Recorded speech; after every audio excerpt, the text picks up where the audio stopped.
Clara was waiting in line to buy dessert when the shopkeeper announced a buy one, get one free deal. Excited, she ordered, then realized she couldn't finish two by herself. She turned to the man behind her. "Would you like the extra one?" she asked. The man shook his head. "I don't take food from strangers." Clara smiled, licked the sugar from her fingers, and held out her hand. "Then we're not strangers anymore."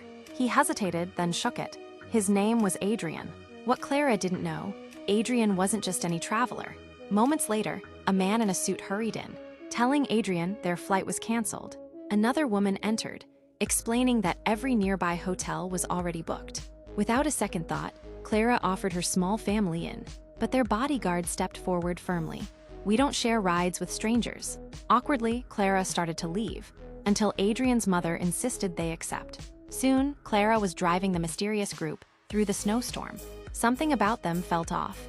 Adrian wouldn't accept food from strangers, and their guard was overly cautious. But Clara could never have guessed the truth.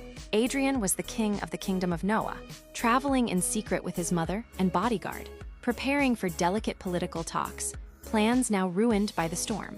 When they arrived at the inn, Clara's father greeted them warmly.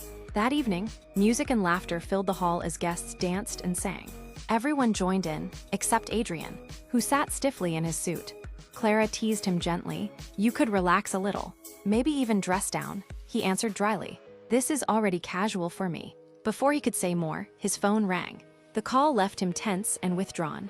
He never returned to dinner.